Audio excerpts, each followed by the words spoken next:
Donc en écoutant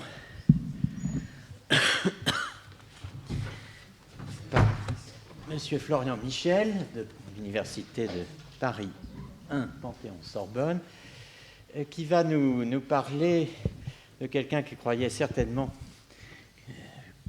et qui avait de bonnes raisons de le croire, qu'il était possible de converser avec Thomas d'Aquin et de le persuader de la justesse de ses propres théories, à savoir Étienne Gilson, qui a été le titulaire de la chaire d'histoire de la philosophie du Moyen-Âge, ici même au Collège de France, devenue 50 ans plus tard, selon donc une périodicité, je dirais, lourde,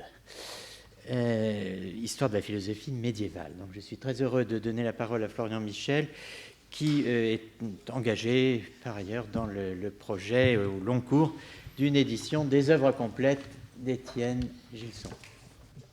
Très bien, merci Monsieur le Président. Mesdames et Messieurs, c'est avec une réelle imprudence et une assez grande liberté que je voudrais évoquer la figure d'Étienne Gilson, le philosophe et le grand historien de la philosophie médiévale qui enseigna en ces murs de 1932 à 1950. La question que je voudrais traiter et qui va faire écho à un certain nombre de réflexions que l'on a eues jusqu'à présent, et vous allez voir assez simple dans son énoncé.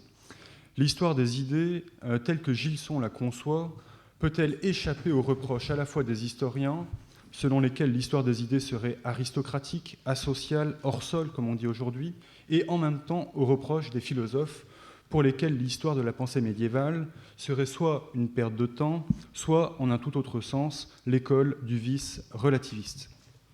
Ces reproches, trop historiens pour les philosophes, trop philosophes pour les historiens, ont été formulés contre Gilson par d'éminents représentants des diverses disciplines, de Lucien Febvre à Jacques Maritain, de Jean Val à Léon Brunswick ou Maurice Halbwachs. Et tous ces reproches, à mon sens, pourraient procéder d'une même conception de l'histoire pour l'histoire, c'est-à-dire d'une histoire d'historien qui concevrait le champ historique comme un vaste cimetière enclos, la formule est de Gilson, et d'une histoire des idées qui serait conçue sur un mode purement historiciste. Contre l'histoire pour l'histoire, la dernière page d'Héloïse et Abélard de Gilson en 1938 lançait un avertissement. « Nous étudions l'histoire, écrit Gilson, pour sauver du néant tout le passé qui s'y noirait sans elle. C'est pour faire que ce qui sans elle ne serait même plus du passé renaisse à l'existence dans cet unique présent hors duquel rien n'existe. » Au sujet de l'historicisme, je voudrais évoquer un autre passage de Gilson, un entretien en 1925, où Gilson expliquait fortement « Je refuse d'écrire l'histoire des idées en fonction de leur seul contenu. Je n'introduis donc pas l'historicisme en métaphysique, je m'efforce d'éviter le métaphysicisme en histoire. C'est tout différent. » Avec l'histoire des idées, donc, telle que Gilson la conçoit, on est là, me semble-t-il, sur une ligne de crête assez délicate. Et dès maintenant, je voudrais dire que la question ainsi posée par l'historien que je suis me semble plus sûre que les réponses que je vais proposer, et elles ne sont pour moi rien d'autre que des hypothèses d'un travail en cours que je partage donc bien volontiers avec vous, recevant d'avance toutes vos suggestions. Mon propos sera articulé autour de 3 grands moments. Le premier moment sera une invitation à tenir l'œuvre de Gilson pour une œuvre ouverte, dont le ressort principal est une passion amoureuse. Cela peut surprendre, mais j'essaierai de vous en convaincre. « Aime et sois historien », nous dit Gilson. Pour que le passé existe de nouveau, dans sa complexité individuelle et concrète, il suffit, écrit-il, de l'aimer. Le deuxième moment présentera Gilson comme maître mondial, je reprends la formule de Paul Vigneault, maître mondial de l'histoire des idées, et maître au double sens, c'est-à-dire à la fois comme exemple et comme suggestion de recherche. Comment Gilson est-il devenu l'historien de la philosophie qu'il fut? Comment pense-t-il la discipline de l'histoire des idées? Et quels en sont les usages, puisque c'est une histoire qui est tout à fait sensée pour Gilson. Le troisième moment sera une étude de cas. Je voudrais examiner Gilson, historien de la Cité de Dieu, et commenter notamment la lente rumination des métamorphoses de la Cité de Dieu, paru chez Vrin et à Louvain en 1952. Le thème occupe Gilson en fait depuis les tranchées de Verdun en 1915-1916 jusqu'à la seconde moitié des années 50. Et ce sont donc ces métamorphoses que je voudrais évoquer. Et ce sera l'occasion pour moi également d'apercevoir la réception du volume par les historiens, et notamment par Lucien Febvre, qui se sert des métamorphoses comme d'un prétexte pour, je le cite, une mise au point de méthode. Sur l'écriture gilsonienne de l'histoire, à mon sens, une relecture s'impose, à partir de l'entretien que Gilson passe dans les Nouvelles littéraires en 1925. Gilson y rappelait son attachement à la vie et au temps présent. « J'aime mon temps, écrit-il, je l'aime d'un amour tel que même après avoir vu tomber mes camarades à Verdun et les petits-enfants mourir de faim au nom du progrès à Odessa et à Saratov, je ne parviens pas à en désespérer. » Gilson rappelait les liens d'étroite circulation entre le passé et le présent, a expliqué Malebranche avec Proust. Saint Bonaventure a été prisonnier en Allemagne avec moi. Il expliquait également, et c'est cela qui m'importe le plus ici, qu'il n'y a pas plus d'historiens, je le cite, que de savants impassibles.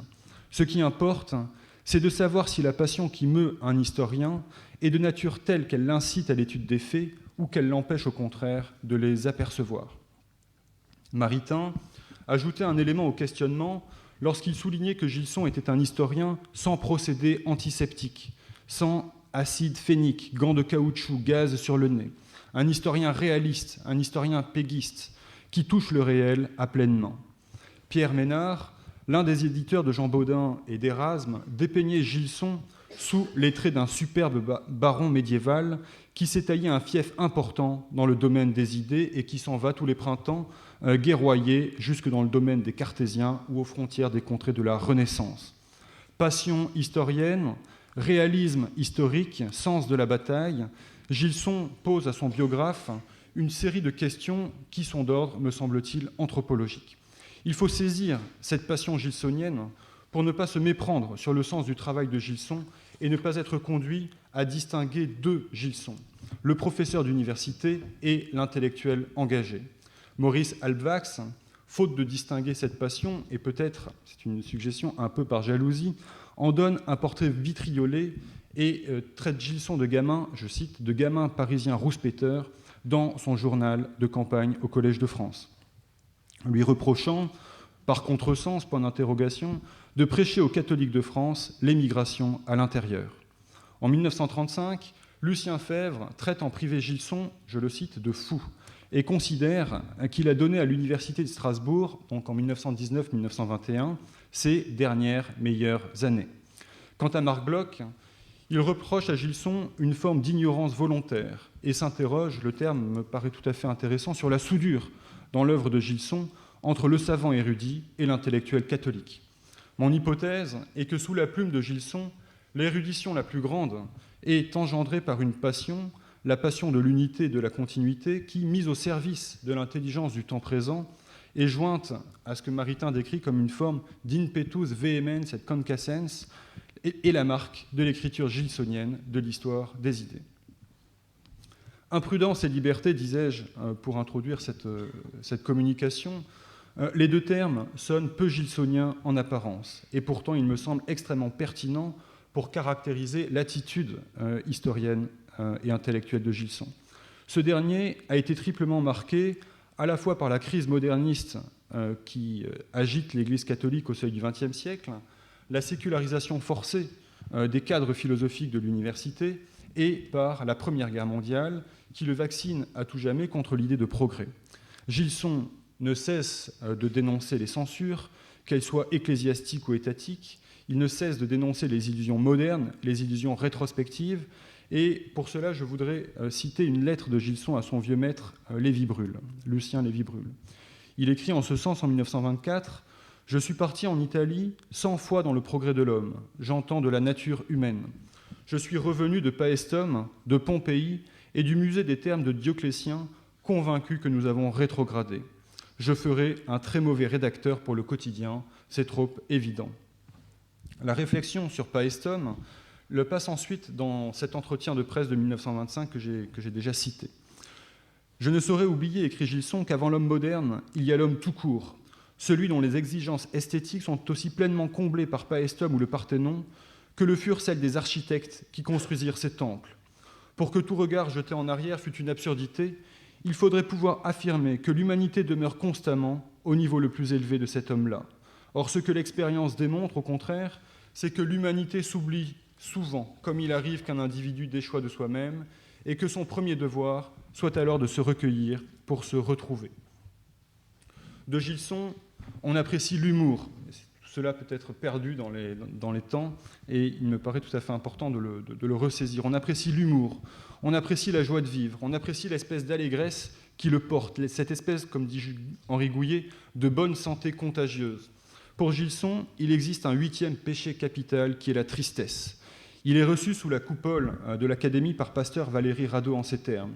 « Vous avez gardé le bon rire de vos 16 ans, ce rire clair, éclatant de candeur, qui illumine votre visage. Heureux les hommes qui, arrivés au sommet de leur carrière, n'ont pas perdu la fraîcheur de sentiment de leur première jeunesse, qui sont encore capables de se donner tout entier à la joie, à l'enthousiasme et à la passion. » Gilson a également toute la véhémence des imprudents. Je pourrais vous donner un certain nombre d'exemples de cela, je ne vous en donnerai que 2. Il est prisonnier à la bataille de Verdun en février 1916. Il est enterré dans sa casemate par un obus qui vient d'éclater à côté. Et ce sont les Allemands qui le déterrent. Et au soldat allemand qui le libère, mais pour l'emprisonner, il lui dit « Guten Morgen, wir sind keine Barbaren ». L'autre exemple, il y en a vraiment un grand nombre dans l'histoire personnelle de Gilson, mais un autre qui me paraît tout à fait intéressant, dans un journal en 1934, un journal qui est lu par la plupart des évêques de France, il publie un article, « Le culte de l'incompétence », pour dénoncer le niveau dans les institutions catholiques. Voilà un petit peu qui est Gilson, et il a le sens de prendre à rebrousse-poil un certain nombre de son lectorat.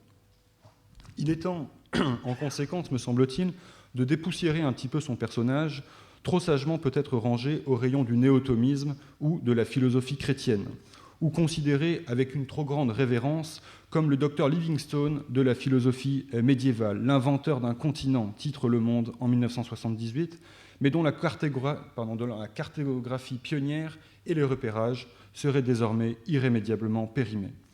Pour revisiter l'œuvre de Gilson, le premier point, me semble-t-il, serait de la tenir pour une œuvre ouverte.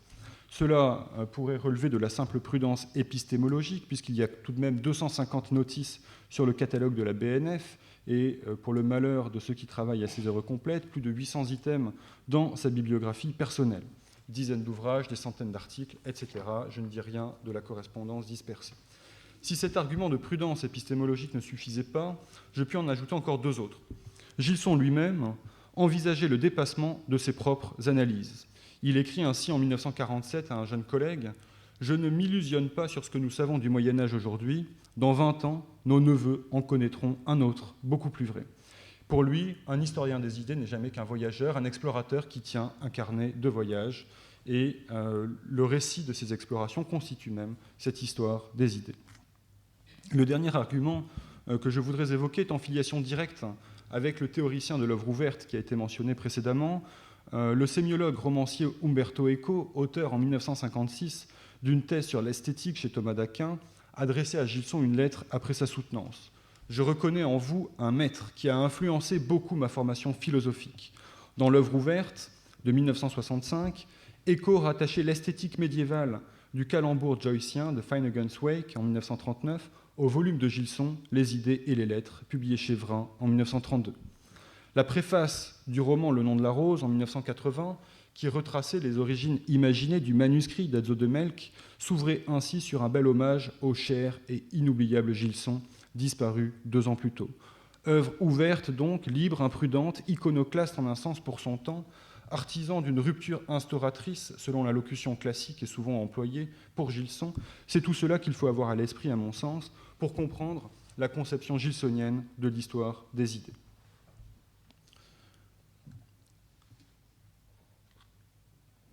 Pardon. À en croire Gilson, sa méthode en histoire de la philosophie n'aurait absolument rien d'original et serait la simple héritière de la discipline enseignée en Sorbonne, et nommément celle de 2 de ses maîtres, Lucien Lévy-Bruhl et Victor Delbos. Gilson, qui reconnaît souvent ses dettes, pourrait même les exagérer parfois, de peur de passer pour un ingrat. Mais Gilson, en tout cas, s'il y a un fait que l'historien peut établir, n'a aucune dette à l'égard de l'étranger, ni en Allemagne, que Gilson connaît bien pour y avoir été emprisonné pendant 2 ans et demi entre 1916 et 1918, ni à l'égard des États-Unis, que Gilson connaît également particulièrement bien, puisqu'il est professeur invité à Harvard à partir de 1926 et enseignera pas loin de 50 ans en Amérique du Nord. J'ai calculé qu'il avait fait 80 allers-retours sur l'océan Atlantique tout au long de son existence. En 1926, Gilson... 80 aller et retour, donc pas 160 traversées. En 1926, Gilson est à Harvard comme professeur invité et il écrit ceci à son épouse. « Quant à l'histoire de la philosophie, ici, on n'en voit même pas l'usage. » Perry, un de ses amis et collègues, un disciple de William James, est assez troublé, écrit Gilson. Il pense que trop étudier les systèmes des autres empêche les jeunes de trouver le leur. C'est comme si visiter les musées et étudier les maîtres empêchait de devenir peintre. Tel est le milieu dans lequel je travaille, un désert qui attend d'être cultivé. C'est Harvard. Gilson, dans son autobiographie intellectuelle, explique plus précisément les sources de cette méthode historique. Il commente « Il y avait eu bien de la naïveté dans mes premières décisions d'appliquer simplement à Thomas d'Aquin, à saint Bonaventure et aux autres théologies du Moyen-Âge les mêmes méthodes que Lucien Lévy-Bruhl et Victor Delbos appliquaient à l'étude de Descartes, de Hume ou de Kant. J'ai toujours respecté le principe posé par mes maîtres en Sorbonne que l'histoire de la philosophie ne consiste pas à fabriquer soi-même une doctrine pour l'attribuer aux philosophes dont on parle, mais au contraire, à ne porter à son compte que ce dont on est raisonnablement certain que lui-même l'a pensé et dit. Renoncer à inventer pour mieux comprendre est une grande règle de la méthode en matière d'histoire des idées. Quels que soient d'ailleurs ses mérites, la scolastique n'a jamais brillé par le sens de l'histoire. Au fond, elle la méprise un peu et s'en méfie. L'Université de France la pratique mieux et l'intelligence de la doctrine de saint Thomas en a largement bénéficié. La nouveauté radicale de Gilson serait donc d'appliquer cette méthode de l'Université de France à un ensemble d'objets philosophiques qui non seulement jusque-là y avaient échappé, mais qui globalement y étaient rétifs. Le comble de l'histoire, si je puis dire, c'est que l'application de la méthode enseignée par les maîtres de la Sorbonne devait précisément remettre en question le contenu même des enseignements reçus par ces maîtres. Gilson souligne cette rupture lors de la rédaction de la conclusion de sa thèse en 1912-1913. « Je me souviens, écrit-il, distinctement du sentiment de crainte que j'éprouvais le jour où, retenant longuement ma plume, je finis par écrire cette simple phrase. Sur tous ces points, la pensée cartésienne marque, par rapport aux sources dont elle est dérive, beaucoup moins un progrès qu'un appauvrissement. C'était le viol d'une idole, la remise en question d'un dogme de la Nouvelle Sorbonne, la réfutation de cette nuit intellectuelle, depuis les Grecs jusque Descartes, telle qu'elle avait été décrite par Victor Cousin, Octave Hamelin et par tant d'autres. Si l'on commente de manière très simple cette rupture, il me semble que cette rupture initiale n'est en fait rupture que par rapport à une idée fausse. Elle porte au contraire en elle-même l'empreinte profonde d'un sens de la continuité historique que Gilson va désormais ériger en méthode pour les années 20 et pour les années 30. On en trouve, et jusqu'aux métamorphoses de la Cité de Dieu. On en trouve des répliques dans d'autres passages de l'œuvre de Gilson, vers le point de jonction entre le Moyen-Âge et la Renaissance, vers Pétrarque, dont la vie intérieure est nourrie de Saint-Augustin, vers Héloïse et Abélard, figures si modernes au cœur du XIIe siècle, vers Rabelais, lecteur des médiévaux et de Duns Scott, mais aussi, l'autre point sur lequel travaille Gilson, entre l'Antiquité et le Moyen-Âge, et c'est encore Héloïse qui récite la Pharsale de Lucain en s'avançant vers l'autel lors de sa prise de voile, Saint Bernard humaniste, qui a renoncé à tout sauf à l'art de bien écrire, ou à Roger Bacon, commentant pour le pape les grands textes de Sénèque. Gilson porte une attention soutenue aux maîtres carolingiens, et notamment à Alcuin, qui est l'homme de la translatio studii, et cette translatio, qu'est-elle, sinon le mécanisme même d'une continuité dans la rupture, continuité dans l'étude, rupture dans la géographie, avec évidemment tous les déplacements et glissements suscités par cette translatio, mais le thème me semble même lui-même un des éléments marquants de la méthode de Gilson. Alcuin, dans ses dialogues avec Charlemagne, Rappeler ainsi combien, en comparaison de l'Antiquité, le temps du grand carolingien, lecteur de la Cité de Dieu, était plus à plaindre qu'à admirer. Plus miserandi quam mirandi sumus, rapporte à plusieurs reprises Alcuin, cité par Gilson. C'est certainement dans la série de conférences rassemblées sous le titre « Les idées et les lettres » que la méthode de Gilson est la plus démonstrative. Humanisme médiéval et Renaissance, Rabelais franciscain, où Gilson tord le cou à Abel Lefranc, professeur au Collège de France et éditeur d'un Rabelais modernisé à l'excès par pure ignorance du Moyen-Âge. Notons au passage que Lucien Febvre, dans son volume de 1942 sur la religion de Rabelais, reconnaît la parfaite justesse des positions de Gilson, signe d'un dialogue tout de même entre historien et philosophe, et historien des idées. Gilson concluait ce volume par un article intitulé « La scolastique et l'esprit classique » et on y trouve une véritable déclaration de méthode. Je cite Gilson, « Les compartiments arbitraires que nous inventons pour isoler les unes des autres les grandes époques de l'histoire de notre art et de notre pensée ne sont en général que la projection dans le passé de nos haines secrètes et de nos préférences présentes. Nous voulons qu'aient été séparés ceux de qui nous nous séparons, afin de nous séparer plus sûrement de ceux qui s'en réclament encore. Au lieu d'introduire par violence dans le passé nos divisions, il serait peut-être plus sage de partir de l'unité de notre commune histoire pour y prendre conscience de l'irréelle vanité de nos divisions. L'étude ainsi conduite n'en serait plus bienfaisante que parce qu'elle serait plus vraie. Nous n'avons pas trop de tout ce qui nous a fait ce que nous sommes pour continuer d'être nous-mêmes, etc., etc. Gilson de plaider pour finalement s'adosser à l'arbre tant que la sève coule. Ce récit assez fluide et parfois métaphorique que Gilson propose de son propre parcours et de l'esprit de son œuvre, il me semble qu'il faut le rendre un peu plus complexe.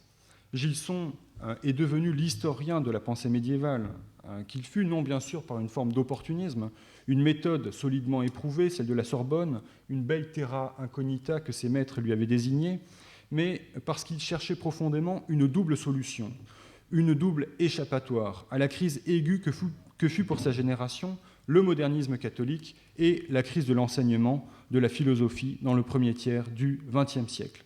Non, je t'assure, écrit Gilson au sujet de sa jeunesse, ce n'était pas gai. C'était le temps de la grande famine philosophique. Nous avons bien failli en mourir. On mangeait n'importe quoi pour tromper sa faim, au risque de s'empoisonner. Ce qu'on a pu nous offrir de Saint-Augustin, frelaté, épicé de Descartes et de Kant, jusqu'à Comte, dont on a voulu utiliser les restes. Si j'avais su, et ajoute-t-il en 1932, si j'avais su ce que je sais quand j'étais jeune, je n'aurais pas perdu mon temps à enseigner l'histoire de la philosophie. J'ai enseigné l'histoire de la philosophie pour apprendre la philosophie. Tu sais bien que lorsque l'on ignore quelque chose, la vraie manière de l'apprendre est de l'enseigner. Le terme « échappatoire » est employé par Gilson dans son autobiographie intellectuelle.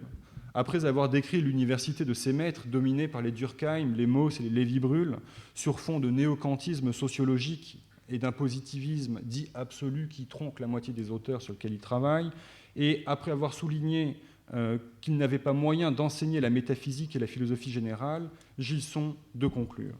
Il fallut donc chercher une échappatoire. On la trouva dans l'histoire de la philosophie. Pourquoi ne pas demander à Platon, à Descartes et aux autres grands penseurs d'autrefois la manière de poser les problèmes métaphysiques et de les résoudre? L'historien de la philosophie était désormais chargé d'entretenir une sorte de cimetière où reposeraient des métaphysiques mortes, donc désormais inutiles et de purs objets de souvenir. Notre ami, le professeur Bush de l'Université Columbia de New York, avait un mot charmant pour désigner ce genre de recherche, mental archaeology. Ce que, évidemment, Gilson n'entend pas faire, puisqu'il refuse d'être un guide de cimetière. Au sujet de la Sorbonne, je passerai rapidement sur cet article de mars 1934, qui est publié dans un journal dominicain qui s'intitule 7. Gilson était plus précis dans cet article-là au sujet de Victor Delbos, qui est l'un de ses maîtres, sur lequel il a des formules à la fois pleines de louanges et assez critiques. Par exemple, quand il rapporte cet échange qu'il a avec Delbos, pour qui on vient de créer une chaire de philosophie et d'histoire de la philosophie en Sorbonne, Gilson de lui dire « Enfin, vous allez donc pouvoir nous parler en votre propre nom. Nous allons avoir un enseignement qui portera sur la philosophie même. N'en croyez rien, répond Delbos. On ne m'a confié cet enseignement qu'à la condition expresse que je ne parlerai jamais de philosophie. C'était à prendre ou à laisser, j'ai accepté, etc., etc. Et c'est dans cette page de 1934 que Gilson revient sur, commence à préparer cette notion d'archéologie mentale comme un catalogue d'erreurs humaines, etc., etc., car, dit-il, il ne suffisait pas à cette histoire de la philosophie d'être objective, c'est-à-dire de ne pas s'intéresser à ce qu'elle racontait, il lui fallait encore être critique, etc. Et Gilson, naturellement, refuse cette position qui consisterait à fossiliser les philosophes examinés. Cela ne va pas manquer de produire un certain nombre d'étincelles avec ses collègues de l'université, et à 2 reprises, on trouve dans ses écrits mention de ces disputes amicales entre collègues. Ainsi, dans son autobiographie intellectuelle, Gilson écrit « Alors que j'étais devenu professeur en Sorbonne, l'un d'eux devait me convoquer pour une communication importante. On lui avait rapporté que j'abusais de mon enseignement de l'histoire, des philosophies médiévales, pour me livrer à une propagande déguisée. La question me laissa pantois. Je n'ai jamais conçu l'histoire des doctrines que comme un effort pour les faire comprendre, et comment montrer qu'une philosophie est intelligible sans la justifier. Ne sachant que répondre, j'offris aussitôt d'échanger à la première occasion ma chaire d'histoire de la philosophie médiévale pour une chaire d'histoire de la philosophie moderne. Il ne fut plus jamais question de rien. » Gilson plaisante à plusieurs reprises, disais-je, sur le sujet, et notamment dans un texte qui s'intitule « Examen de conscience », publié en 1932. Ce texte, j'avais la tentation de vous en citer de larges fragments, mais je n'ai retenu que ce court passage, se présente comme un dialogue entre Gilson et son directeur de conscience, pour ainsi dire. « Mais mon bon ami, lui dit ce directeur, le style en moins, c'est un appendice philosophique au génie du christianisme que tu es en train d'écrire.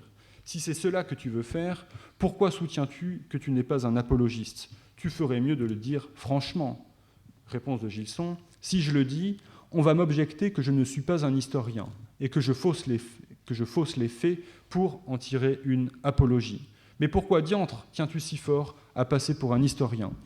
Parce que, répond Gilson, si je ne suis pas un historien, je ne serai jamais un apologiste. » L'apologie est ainsi pour Gilson un produit naturel d'une bonne et sérieuse histoire qui, pour Gilson, vérifiant ici l'un des principes de Saint-Justin, Gilson est convaincu que tout ce qui est vrai est catholique et d'une certaine manière, l'histoire n'est pas un terrain de perte, mais au contraire de vérification.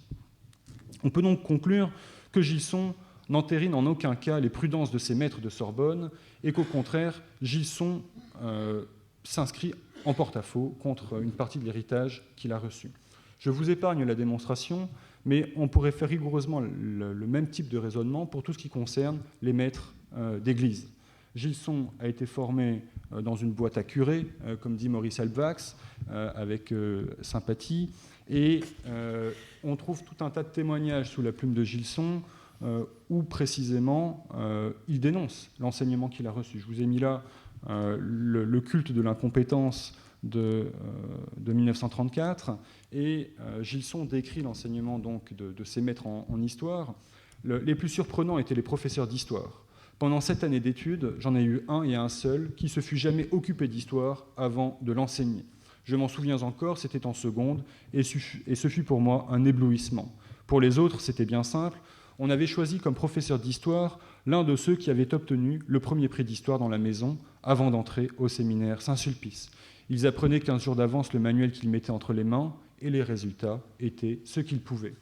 Cette démonstration, on peut donc la pousser plus loin sur ce culte de l'incompétence à l'égard non seulement de ceux qui diffusent le thomisme à la veille de la Première Guerre mondiale. À plusieurs reprises, Gilson s'en prend à un certain père Pedro Descoq, proche de l'Action française, et il y a là des pages assez violentes.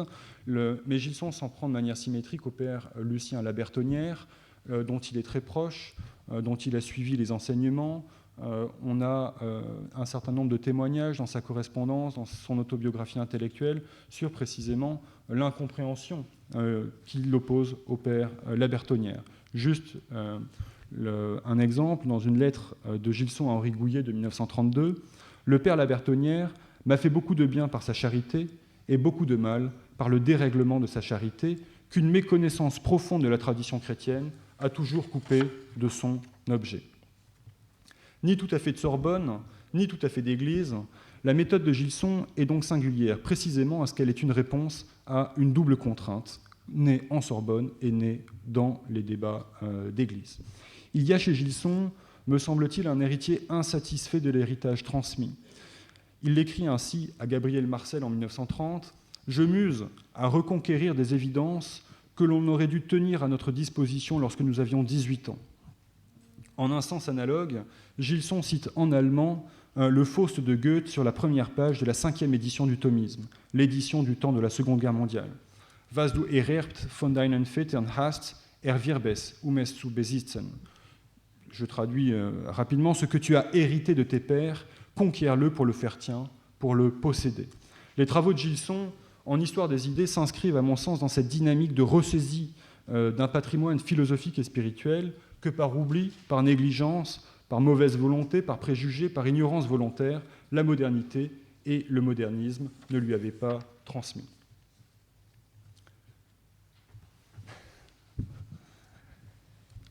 De cette méthode de Gilson en histoire des idées, l'ouvrage intitulé « Les métamorphoses de la cité de Dieu » me semble un exemple tout à fait éloquent. Il ne s'agit pas d'une histoire des idées à la manière de la Sorbonne, mais d'une histoire tournée vers le temps présent. Et à l'horizon de l'ouvrage, et notamment dans le dernier chapitre, c'est toute la question européenne, le communisme, l'existence de cette société universelle à laquelle l'humanité aspire aujourd'hui. L'ouvrage retrace ainsi en 300 de pages presque 20 siècles de l'histoire de la cité de Dieu, de l'idée de la cité de Dieu, depuis saint Paul et la lettre à Diognète, jusqu'à Staline, qui sera momifié l'année suivante, donnant raison d'une certaine manière à Gilson. Lors de la publication du volume en 1952, le point importe, Gilson a 68 ans, il est veuf, il est retiré du Sénat, retraité du Collège de France, il est dépressif, il faut le dire, il sort à peine de cette pénible affaire que l'on appelle l'affaire Gilson, au sujet de son neutralisme, où il avait reçu de manière assez curieuse le soutien des communistes contre, d'une part, le Figaro et Raymond Aron, et contre, d'autre part, le Parti des épurés de l'Action française, qui tient Gilson pour un nouvel âne de Buridan, n'arrivant pas à choisir entre les États-Unis et l'URSS, ou le représentant comme un lièvre fuyard partant se réfugier au Canada. Cette attitude de refus de la guerre froide, qui est le contexte immédiat des métamorphoses de la Cité de Dieu, n'est pas sans écho, me semble-t-il, dans l'œuvre de Gilson, qui mène précisément un ensemble de réflexions sur l'unité du genre humain et l'existence d'une société universelle. Les métamorphoses me semblent l'ouvrage, au-delà de ce contexte immédiat, d'une réelle maturité.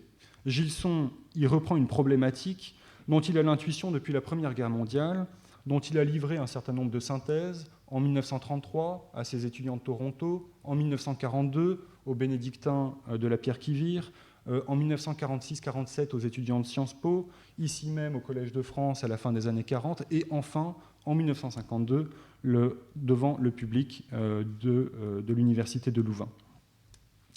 Chacun des thèmes du volume a déjà été traité également dans les grands volumes monographiques de Gilson, sur Saint-Augustin, Saint-Bonaventure, Dante, etc., etc. Gilson va récupérer la matière qu'il a déjà analysée par ailleurs. Je ne pointerai que quelques étapes de la maturation du volume. Ça serait vraiment intéressant, à mon sens, d'écrire une histoire globale de ce thème, mais je voudrais juste pointer le commencement.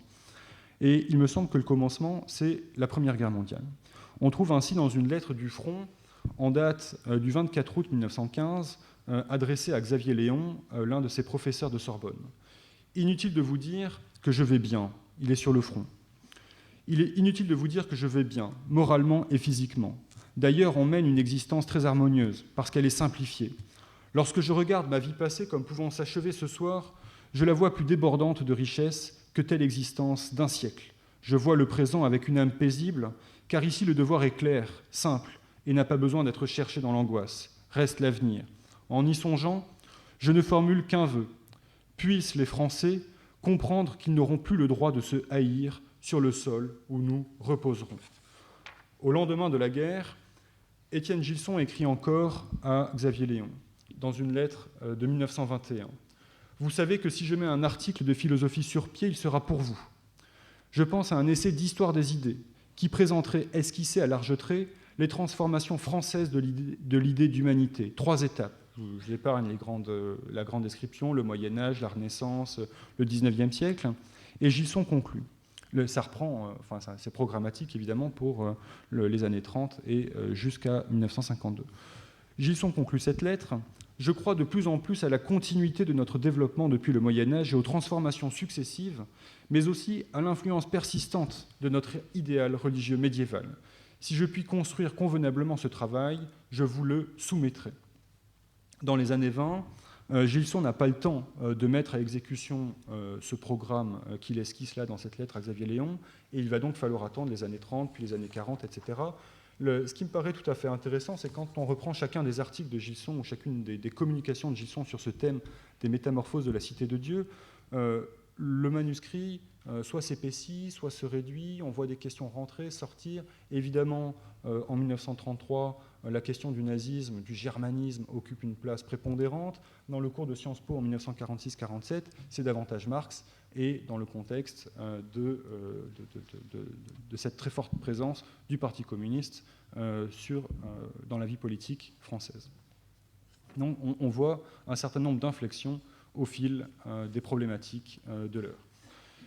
Les finalités de l'ouvrage, je vais les caractériser très, très rapidement. Il n'est pas de mon propos de présenter toute l'argumentation de Gilson et simplement pointer quelques directions. Gilson s'interroge en introduction sur la notion de chrétienté. Et en substance, la question est la suivante. Que signifie le terme chrétienté aujourd'hui? Est-ce que c'est une question auquel les historiens, les philosophes peuvent éclairer les théologiens? Que disent les théologiens de cette notion? Et à partir de là, Gilson va remonter le temps de Saint-Augustin jusqu'à Auguste Comte, et retour d'une certaine manière. Le et retour est une formule très gilsonienne. Je ne décris pas tout le processus ni toute l'argumentation qui est extrêmement intéressante, simplement pour en arriver à la conclusion de Gilson. Il n'y a plus d'église positiviste, et le rêve de Comte est mort avec lui. Ni l'aristotélisme scolastique offert par Dante à l'assentiment des hommes, ni la théologie métaphysique de Campanella, ni la métaphysique théologique de Leibniz, ni la philosophie scientifique d'Auguste Comte n'ont pourvu la société universelle du lien nécessaire que dès le temps d'Augustin, la sagesse chrétienne de la foi lui avait immédiatement offert. Il nous reste à tirer la leçon de cette expérience bientôt vieille de 20 siècles, et Gilson de préciser cette leçon. Cette leçon, c'est précisément qu'il n'y a pas d'avatar de la Cité de Dieu. Ces métamorphoses de la Cité de Dieu, c'est en quelque sorte une histoire de malheur, une histoire de calamité, et il faut à tout prix préserver dans sa justesse cette notion de Cité de Dieu, et évidemment, en conséquence, l'ouvrage est parfois mal reçu. J'en ai parlé avec des amis philosophes qui trouvaient que ce côté cimetière des éléphants du volume était parfois franchement un peu difficile à recevoir, puisque tous les auteurs convoqués sont au fur et à mesure réfutés par Gilson. Sur la réception du volume, il n'est guère possible non plus de reprendre tout le dossier. Henri de Lubac, le père Congar, Jacques Maritain, Paul VI, la revue thomiste, Éric Weil, tous se servent à divers moments, commentent, recensent le travail des métamorphoses.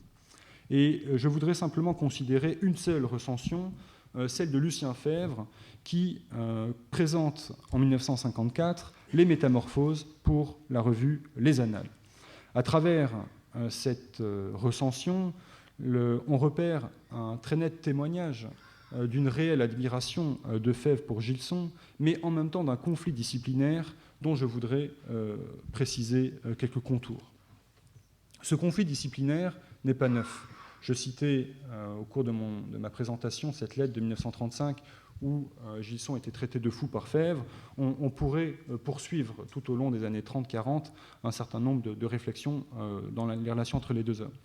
Dès 1946, il y a un texte qui est extrêmement intéressant à mon sens, qui s'intitule « Histoire des idées, histoire des sociétés, une question de climat », et qui va être repris ensuite sous un autre titre dans le fameux ouvrage de Lucien Febvre, « Combat pour l'histoire ».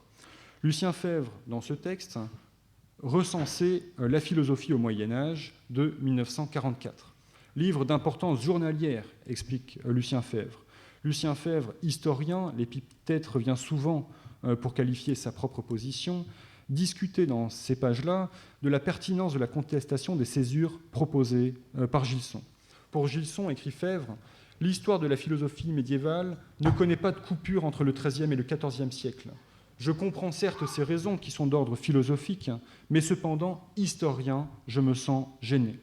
Le moi historien de Febvre conteste au philosophe Gilson non pas de dresser les ponts entre les siècles et les disciplines, mais au contraire de ne pas en construire de suffisamment nombreux. Entre l'histoire des idées et l'histoire des sociétés, explique Lucien Febvre, je ne parle pas de primat, je parle d'interférence, ou si l'on veut de climat. Étienne Gilson a fait effort pour jeter entre l'évolution de la littérature et celle de la philosophie au Moyen-Âge quelques ponts placés à de bons endroits. Il a eu bien raison. Je crois qu'il lui était facile de lancer entre l'évolution politique et économique générale et l'évolution de la philosophie au Moyen-Âge quelques autres ponts qui eussent donné à tous les usagers de son traité une largeur de vue incomparable. Je ne demande certes pas à l'historien des doctrines de s'improviser historien des idées politiques et économiques. Je lui demande de tenir ouverte, toujours, une porte de communication par où le monde des idées puisse reprendre dans nos esprits le contact qu'il avait tout naturellement avec le monde des réalités quand il vivait. En 1954, Lucien Febvre va reprendre exactement la même ligne critique. Il commence sarcastique par se plaindre de ne pas avoir reçu le volume aux Annales. C'est un livre fort, explique Lucien Febvre, ce livre d'Étienne Gilson. Inutile de dire que les Annales ne l'ont pas reçu, etc., etc. Il y a quelques lignes assez savoureuses. Il s'agit d'un livre fort, d'une belle et cohérente tenue. Il s'agit d'un sujet ample, traité avec liberté. Pour Lucien Febvre, la conclusion de Gilson est une conclusion virile. Et Lucien Febvre souligne le talent infini de Gilson. Une fois payé un petit peu son écho et une fois ces choses dites, il me semble que Lucien Febvre peut enfin tomber la cuirasse et émettre un certain nombre de réserves que l'on pourrait peut-être qualifier de corporatistes au nom du vieil antagonisme, je cite Lucien Febvre, entre l'histoire des historiens et l'histoire des philosophes. Lucien Febvre reproche à Gilson de mépriser les historiens de plat pays. Il y a une page assez violente dans cette recension de Febvre. Il reproche à Gilson donc de mépriser les historiens de plat pays en surinterprétant une formule de la préface de Gilson. L'histoire ne fait que raconter le passé. C'est cette petite formule, l'histoire ne fait que raconter le passé, que Lucien Febvre a commenté pendant quasiment 2 pages. Febvre y voit un manque de respect, une étrange vue de l'esprit, un paradoxe, puisque cette histoire exécutée est, dit-il, la nourriture même de l'histoire intellectuelle qu'écrit Gilson. Febvre commande dans une syntaxe pour le moins chaotique la citation de Fustel de Coulanges que Gilson empruntait. L'histoire n'étudie pas seulement les faits matériels et les institutions, son véritable objet d'étude est l'âme humaine. Elle doit aspirer à connaître ce que cette âme a cru, a pensé, a senti, aux différents âges de la vie du genre humain. Febvre précise que, comme Gilson, il souscrit naturellement à cette formule, à condition de ne pas la restreindre au monde antique. Febvre décrit ensuite tout le cheminement de l'ouvrage à travers les siècles. Il pointe les lacunes, il regrette l'absence de Sully, l'absence d'Henri IV dans le parcours, et conclut que le long voyage tourne un peu court. L'auteur vole de cime en cime, de grands esprits en grands esprits. Classique histoire des idées, aristocratique histoire des idées, un livre fort, oui, mais d'une force qui s'achète au prix d'une assez rude simplification. C'est que l'histoire des hommes ne tient pas tout dans le jeu de la pensée. D'une force qui doit... cette force qui est due à la concentration toute exclusive, sinon arbitraire, d'un cerveau puissant et lucide sur une seule catégorie d'activité mentale et qui laisse volontiers tomber tout ce que le commun des hommes appelle la vie, ici tout spécialement la vie sociale. Lucien Febvre se répète, on voit bien qu'entre 46 et 54, d'une certaine manière, l'argumentation est la même. Et je dois dire que je ne sais pas si Gilson eut connaissance de ces lignes, ni s'il y répond quelque part dans son œuvre, ni même ce qu'il y aurait répondu s'il ne l'a pas fait. Prompt à reconnaître en l'autre ce qu'il y a de juste dans sa position, Gilson consentirait probablement à certaines critiques et à certaines suggestions. Tenir les portes ouvertes, certes, construire des ponts, bien sûr, mais d'une certaine manière, tout cela demeure très général. Encore faut-il s'entendre exactement sur le sens de l'exercice que Gilson s'était lui-même imposé, qui à nouveau n'était pas de l'histoire pour l'histoire, mais de l'histoire pour penser ce qui était actuel. On cherchera également en vain, dans les travaux de Gilson, un social. L'histoire des idées telles que la conçoit Gilson est-elle pour autant aristocratique? Le terme me semble un petit peu excessif et peut-être élitaire ou même monacal pourrait suffire pour qualifier cette histoire des idées. Gilson, dans son Institut d'études médiévales de Toronto, entendait bien étudier l'intégralité de la civilisation médiévale, et il y a là tout simplement une sorte de répartition des tâches entre les ouvriers. C'est, à mon sens, un petit peu comme si, pour le dire de manière très, très simple, comme si l'on reprochait à un ébéniste de ne travailler que du bois et non pas la pierre ou le métal. Pour conclure ma communication, sans reprendre toutes les critiques énoncées contre l'histoire des idées, critiques évolutives, parce que, par exemple, pour mentionner l'exemple de Maritain est très critique en 1925, 30 ans plus tard, il n'en est plus de même quant à la méthode de Gilson. Donc, sans reprendre toutes les critiques énoncées contre l'histoire des idées, telles que Gilson la pratique, je voudrais seulement revenir à la question posée par Marc Bloch en 1935. Où est la soudure dans l'œuvre de Gilson? Dire qu'il n'y en a pas serait trop commode, remarquait Bloch. La soudure, si elle existe, est à mon sens dans cette présence à la fois déniaisée, sans illusion et passionnée de Gilson, historien et philosophe, au temps présent.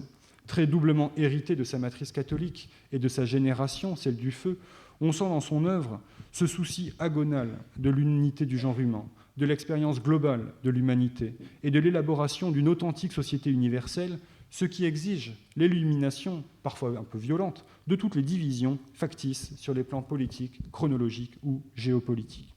Pour penser l'histoire des idées, Gilson exige de nombreux décloisonnements, comme il n'a jamais dit. Décloisonnements disciplinaires, chronologiques, spatiaux. Gilson de rappeler qu'il n'y a pas plus d'histoire, qu'il n'y a plus d'histoire locale, il n'existe plus d'histoire exclusivement nationale, dont les événements intéresseraient un peuple particulier lui seul, en ce sens qu'il en serait seul la cause ou qu'il en subirait seul les effets. Gilson invite, dès les années 20, à penser le cosmopolitisme de la pensée, tout autant que la dénationalisation induite par l'identité chrétienne. On pourra certes toujours regretter que d'autres ponts n'aient pas été bâtis, mais il me semble, pour ma part, historien, que les intuitions gilsoniennes lancées dans l'entre-deux-guerres pour l'histoire des idées me semblent encore aujourd'hui d'une belle et actuelle pertinence pour l'histoire tout court. Je vous remercie de votre attention.